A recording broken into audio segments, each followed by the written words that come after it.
مشاهدينا مرحبا بكم في حوارات السياق.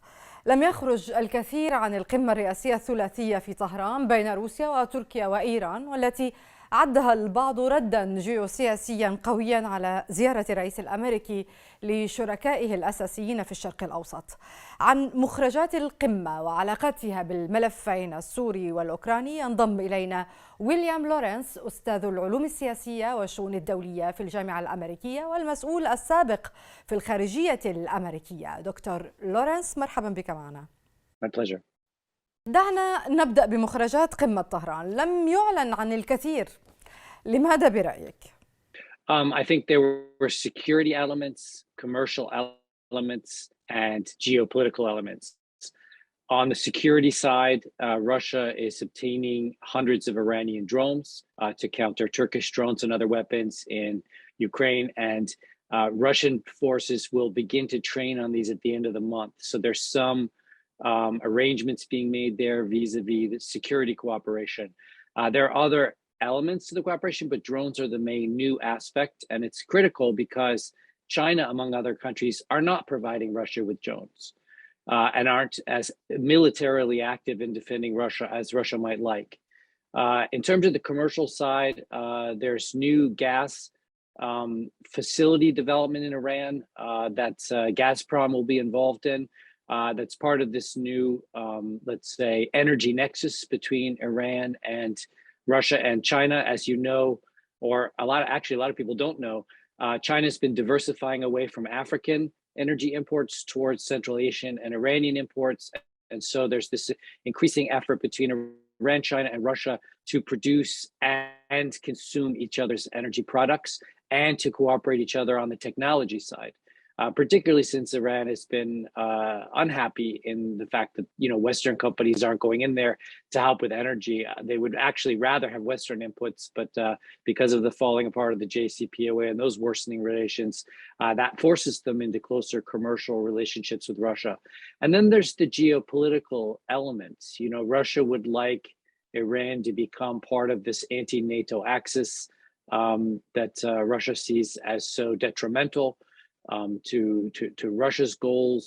You may have noticed the statements by Putin in the run-up to the summit about how, if the West hadn't started a war in Ukraine, they'd be starting a war in Crimea. That's a horrible projection, but basically what he's saying is if he's not grabbing Crimea, he's grabbing Ukraine and doesn't want pushback from Russia.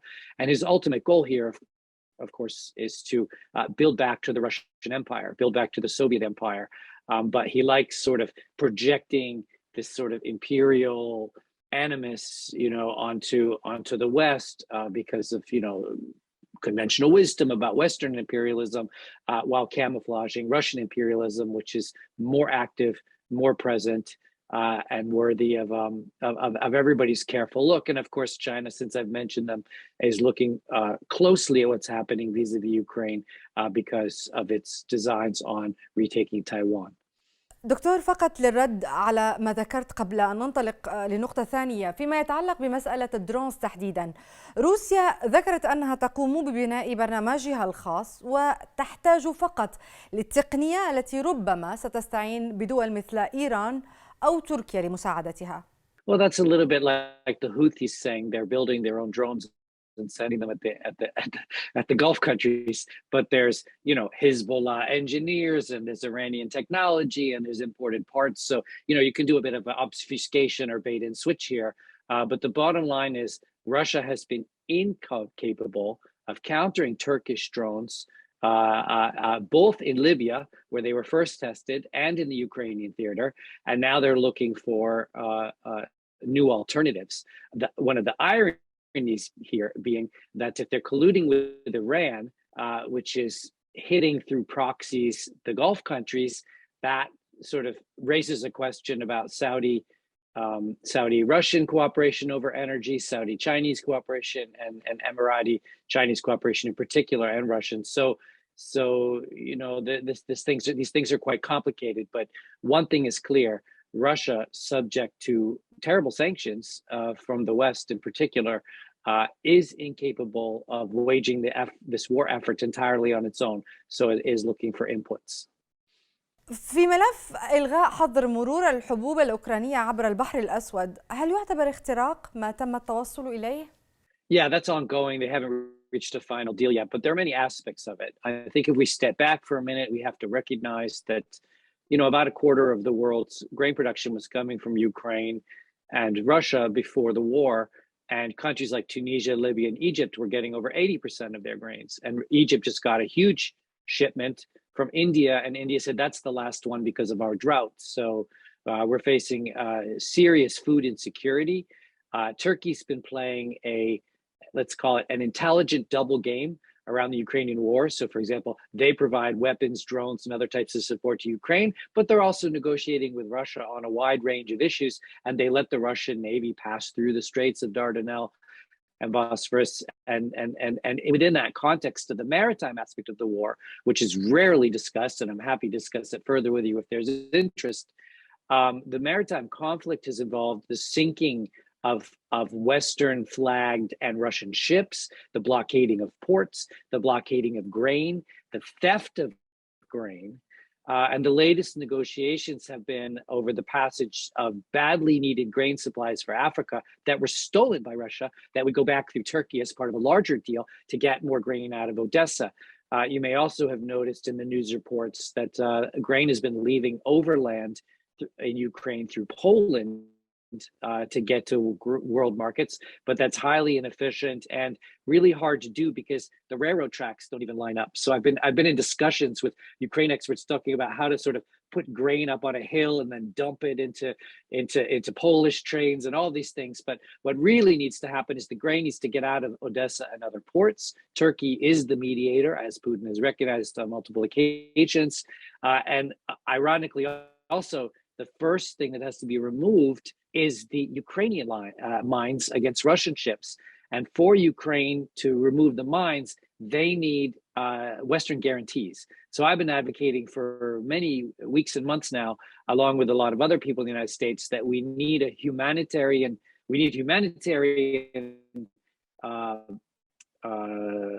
passage corridors all over Ukraine, and we need humanitarian food corridors out of the coastal areas of Ukraine for global grain markets.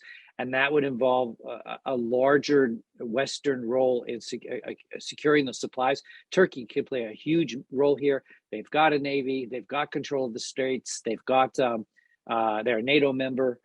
So there's a lot that can be done here in terms of the Turkish involvement.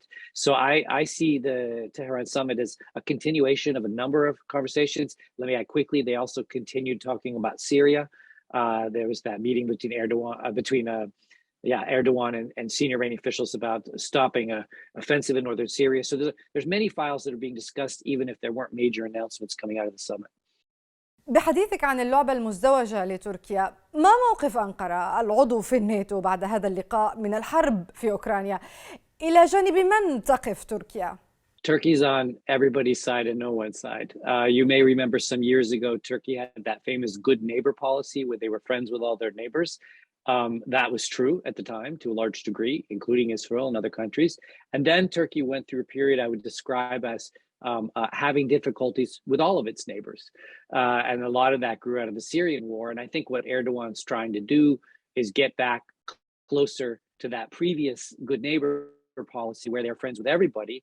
And that means at times getting closer to Russia, at times getting closer to NATO, at times getting closer to other countries, cooperating when the interests align.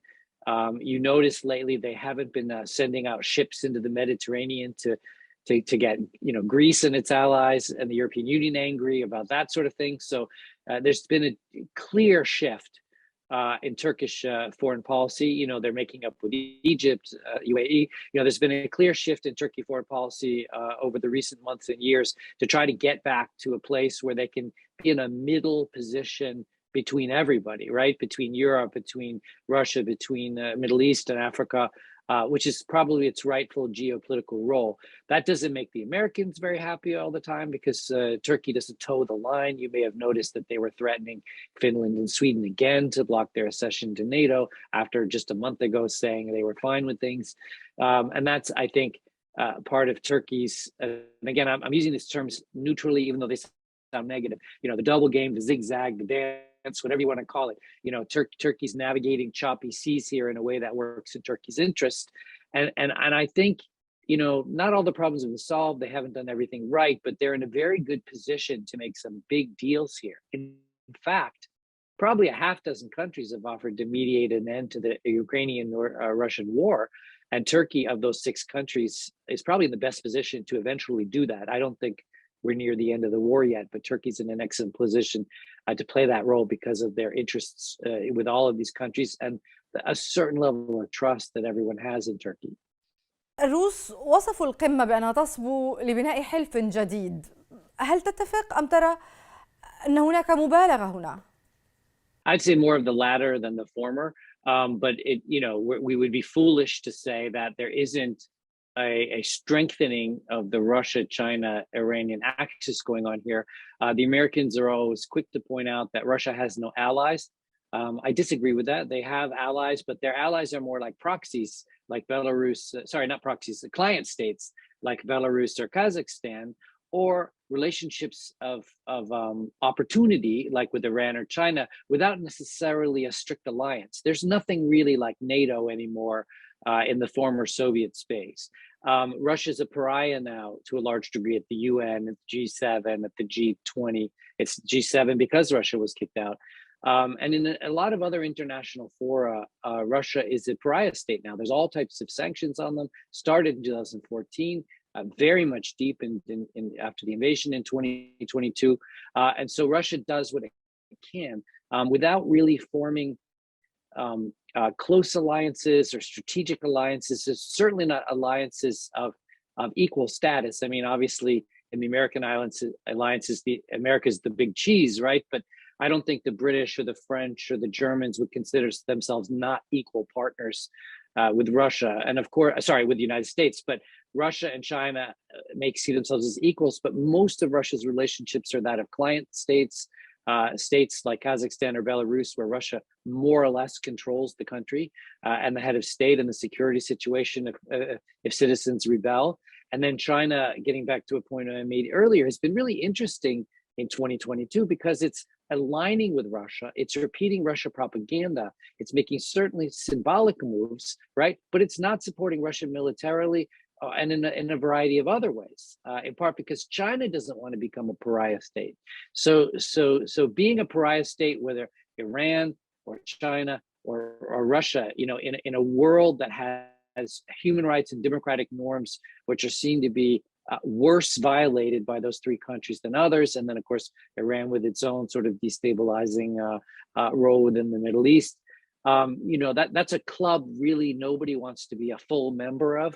And that's why we end up at these sort of individual or strategic cooperation alliances, aligned interests, without really aligned values. Think of a value that China, Iran, and Russia share. There isn't really one. So it's not built on democracy or human rights. It's built on common commercial security and geopolitical interests in a moment that may not even last. And so that's the alliance system we're in now. If I could just add one point, those of us in the academic world, we talk about the Thucydides trap.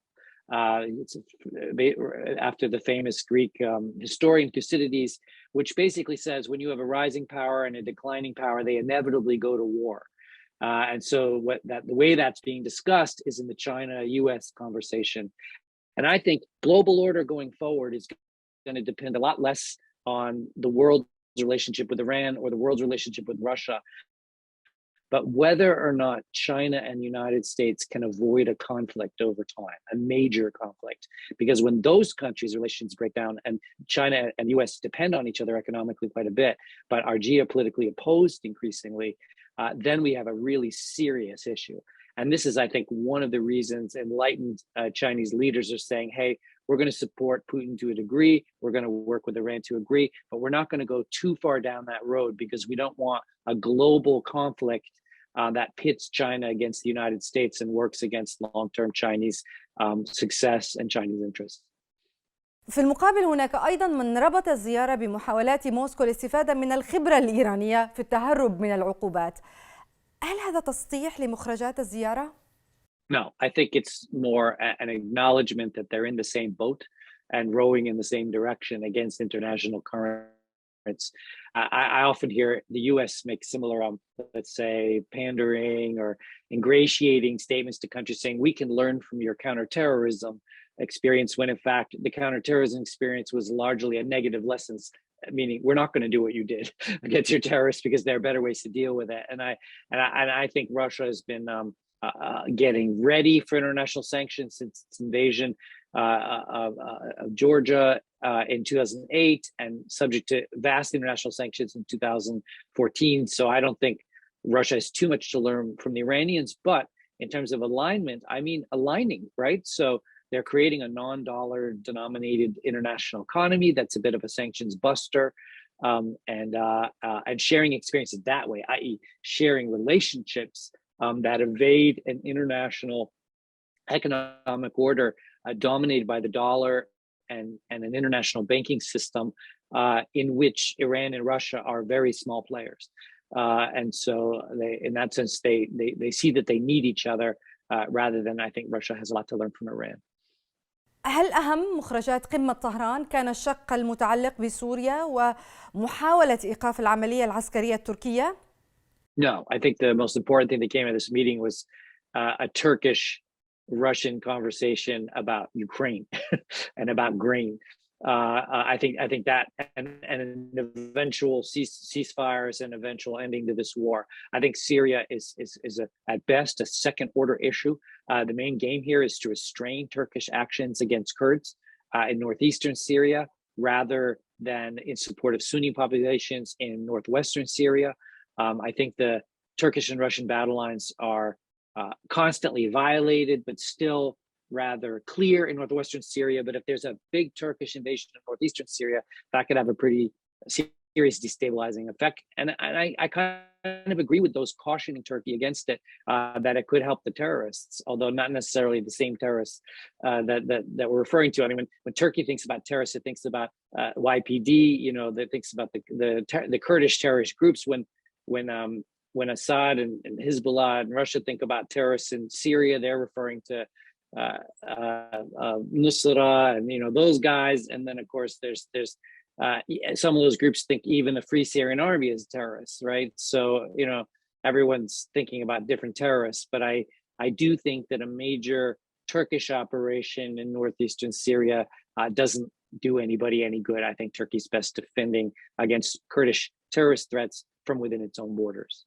سؤالي الأخير عن أوكرانيا بعد 5 أشهر من الحرب، ما الموقف في الميدان؟ من تقدم؟ من أرهق بعد أشهر من المواجهة؟ Everybody's exhausting themselves in different ways. Clearly, the Ukrainians are exhausted, and the First Lady of Ukraine just took her first international trip to the United States to ask for a lot more support, including a lot more weapons, because the Ukrainians are losing hundreds of soldiers every week and running through all of that Western assistance very quickly, and they need more. Obviously, they're the most exhausted. They were attacked. Russia is more exhausted than people realize. Although they've taken financial steps to protect the ruble and to keep the economy afloat, there's many things that are masked here. 500,000 Russians left in protest of the war. A lot of expertise left. Sanctions and general deterioration of the Russian economy will probably shrink it this year. And if we're not having inflation in Russia like we're having in other countries, it's probably because of deflationary pressures in Russia caused by the sanctions, which will ultimately cause greater and greater stress to the Russian economy. As you know, thousands of Russian entities, thousands of Russian individuals are now sanctioned, and that has an effect over time. I think the big question there is how long does this war go? And then in terms of Europe and the United States and everybody else, we're all exhausted. We're all suffering from high energy and high food prices. We're all suffering from watching the horrors of this war broadcast on our television screens, unlike the Russian audience, which has no access to that. And it's devastating to watch, you know. And so, you know, I don't think this war is coming to an end anytime soon, hopefully sooner rather than later. But I do believe that the end of this war will be a little bit like Ukraine 2014, a little bit like the Armenia-Azerbaijan conflict, where a border will be shifted, a ceasefire will occur, and then the war will be over for the time being. That's not the optimal outcome from Europe because since Russia's playing a long game, ultimately Europe is safe when Putin is gone. But as long as Putin's there, I think that's probably the best outcome rather than a prolonged war in which Ukraine tries to claw back every inch of its stolen territory since 2014. شكرا جزيلا لك دكتور ويليام لورانس للمشاركة معنا في حوارات السياق. My pleasure. الشكر كذلك موصول لكم مشاهدينا على طيب المتابعة. إلى الملتقى.